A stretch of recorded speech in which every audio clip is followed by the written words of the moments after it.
There. All right, it's time now for Trending Now with Olamide Odekunle. Olamide, good morning. Good morning, Veronica. Good morning, Ibrahim. How are you doing today? Good morning. Great. So good. How are you? I'm very well, thank you. Excited to bring you trending stories per usual. Absolutely. I'm going to take it away.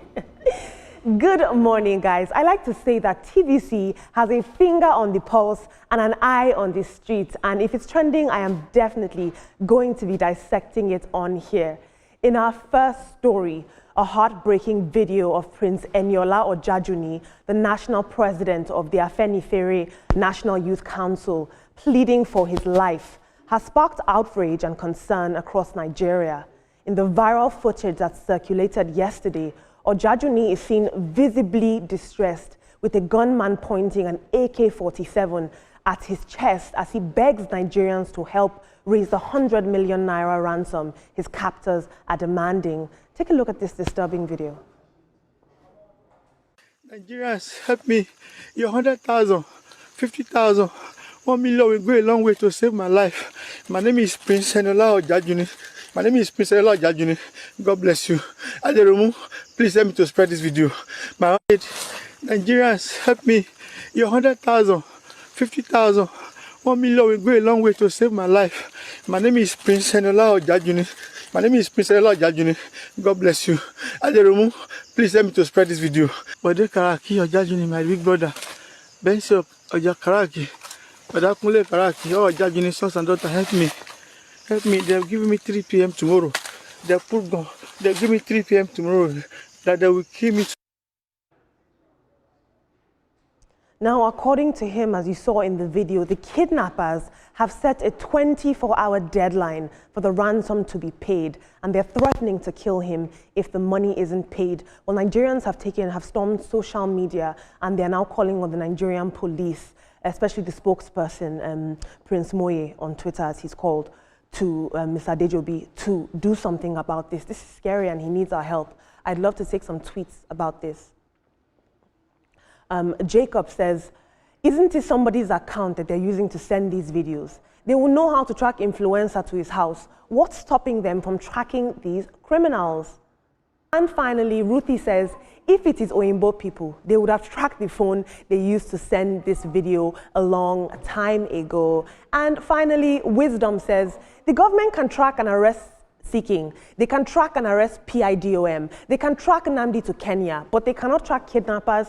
And if I say the police are not proactive, some people will start to attack me. I think that we should give this some time. Who knows what the investigations have led them to and if they're currently in the field. In our next story, I don't have some good news for you guys. Unfortunately, MultiChoice has hiked DSTV prices again, and Nigerians are reacting because this hike is going to take effect from March 1st. Nigerians will begin to have to dig deeper into their pockets as MultiChoice has announced another price hike for its DSTV subscription. Now, subscribers on the DSTV Premium Bouquet will now pay 44,500 naira, which is up from 37K we're paying before, while compact consumers will see their fees jump from 25,000 naira to 30,000 naira. This latest increase, coming less than a year after the last price adjustment, has sparked frustration among Nigerians who are, of course, already battling rising inflation and a weakening naira. Social media is buzzing with reactions, and many are asking, at what point exactly does entertainment become a luxury that only the very few can afford? Veronica and Ibrahim, I would love to focus on this Afenifere story because this is very scary. It could be anyone at all who has a gun being pointed at them. We're seeing Evans, Evans the kidnapper, who is now saying he's born again. Who's now saying that he's born again and he's asking for pardon. And then you have victims like this who are clearly being distressed and go through immense trauma from kidnapping. Yeah. So I do not know how to approach this issue because, you know, we know that part of this administration's agenda is to fight insecurity, to ensure that they bring these kidnappers, you know, to their miserable end, because how can you kidnap someone regardless of the person's position, whether it's a youth leader of Afenifere or an ordinary person? I do not think is the right thing. So I believe that the Nigerian police, the security architecture, all of the security apparatus that we have will be deployed to save this distress, this man in distress, because it's not good if we have this, if we have his life taken away from him at the end of the day. Now, talking about the pay TV, I think this is where competition should come in. We should have enough competition. Why? They will say, yes, the prevailing economic circumstances, that's the reason they are. And they are doing this even against the Senate, the National Assembly, asking them to halt the plan to increase the tariff hike.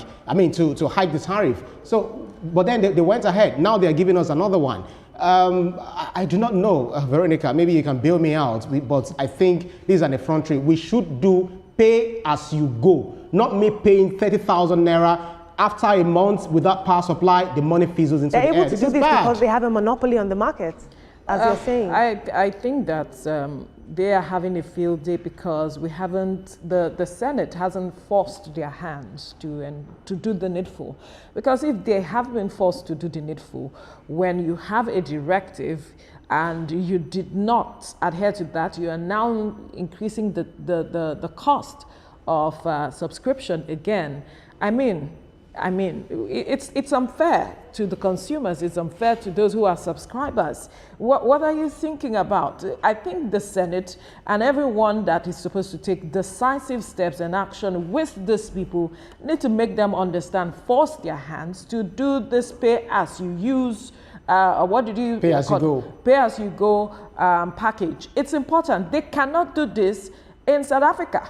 South Africans are even moving away from it, like they are moving en masse away from it. But they need to understand, as a country that have laws, we need to force them to do the needful. That is my own perspective. If government is not doing the needful to force them, then they'll keep increasing the cost. I think that the most enraging part about this is that the content on DSTV is constantly being repeated. They have increased ads, increased content that goes away from what we like to watch. And they're now increasing their prices. I'm not even interested in their content. It's not about DSTV, it's not about my point is that if we're going to get, my point is that if we're going to get more bang for our buck, there should be basis for it based on what you're giving us. That's if you choose to subscribe to them. But the government or the Senate, whoever it is that needs to force their hand to do the needful, needs to stand now with the people. Or perhaps we might need to be independent and boycott them.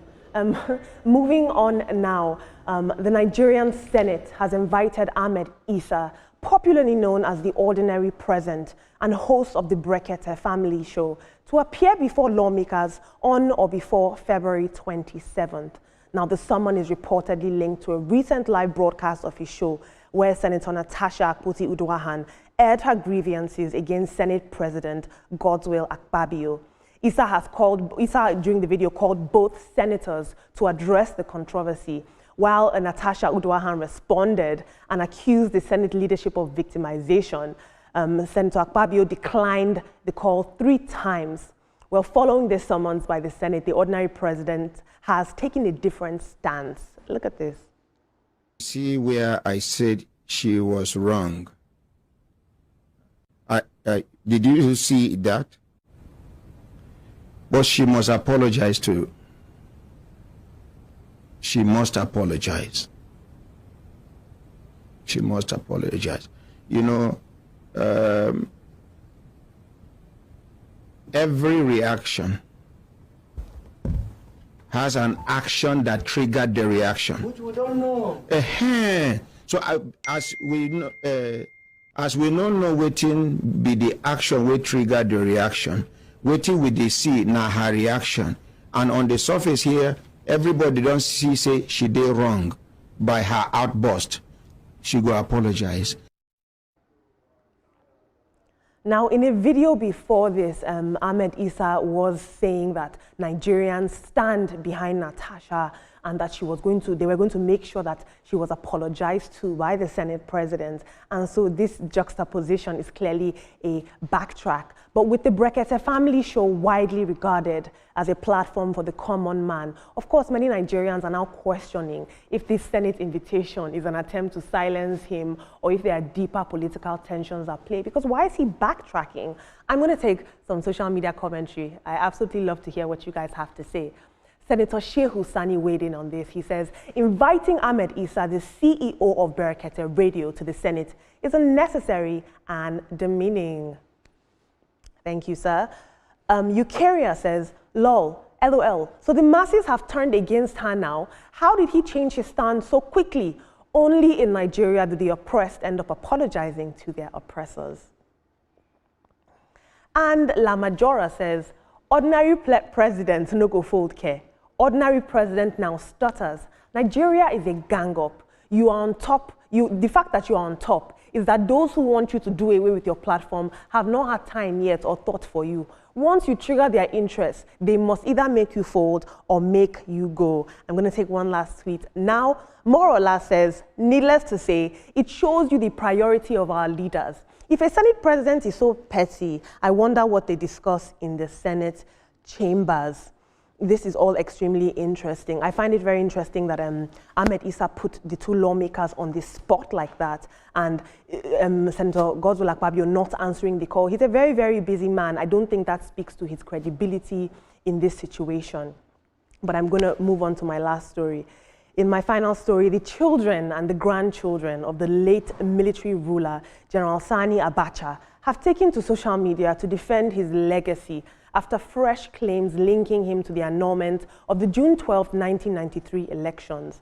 Now, former military president General Ibrahim Babangida recently blamed forces led by Abacha, who was then his chief of defense staff, for the infamous annulment. In response, Abacha's daughter Gumsu, his son Sadiq, and his grandson Rais have expressed admiration for their late patriarch, insisting that his leadership remains significant despite all the ongoing scrutiny.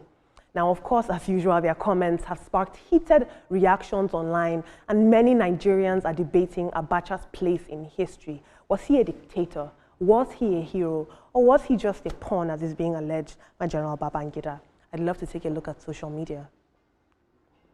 Rino Oduala says, if only this country was China or North Korea, people with last names like yours wouldn't even dare to show in public, not to talk of having the audacity to tell us narratives about who is more evil. There's a passionate tweet.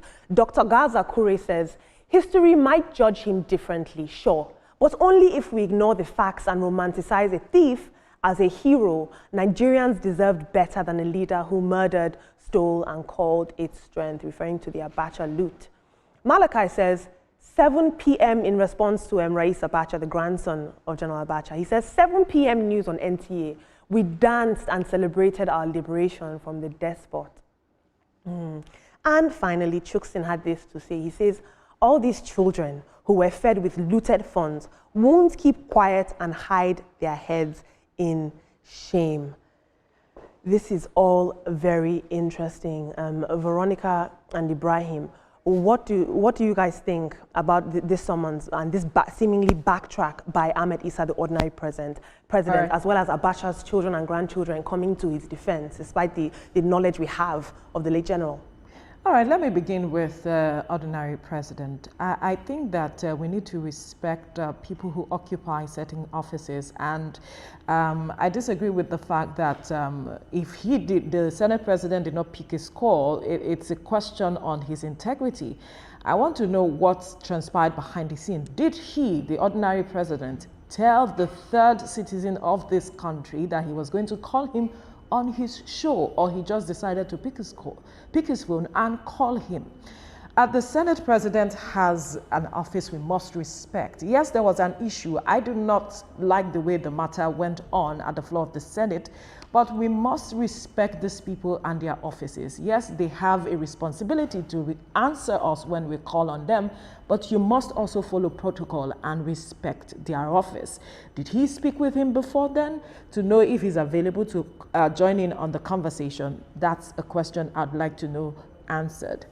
And then if the Senate president had agreed and then did not pick his call, then I can say it's a question on his integrity. Now for the late Sani Abacha and his children trying to defend him, I think that history or posterity will continue to speak for certain persons. For him, a lot of persons lost their parents, lost their families because of his personality and how he handled it. Yes, he must have treated his children with love, but a lot of people lost their parents, lost their fathers in the course of he being who he was at the time. I don't want to talk too much on this, but yeah, it's fine. we're actually out of time, but let me just quickly speak to the ordinary president. I feel if it was me, if I were the one, I would consider it an infra dig. Not talk about the third person, I mean the third personality of this country, the Senate president. You can't just call people, can't batch into their privacy and just call them and expect them to now give you a matter that is of national interest. Yes, you represent the people, you do. I love the daring attitude, the confidence and everything, but then I consider it complete demeaning to the persons of Natasha and that of the Senate president. So you should honor their invitation and explain better. But I disagree with Senator Shehu Sani on this. All right, we'll have to leave the conversation here. Olamide, thank you for bringing us all of You're those welcome. Stories. This is where we draw the curtains on the program for today. Let's let you know that the views and reactions of all our resource persons are theirs and have no connection with TVC News. Up next is Your View with the Ladies, and afterwards is This Morning with Yori Folarin. To stay safe. Bye for now.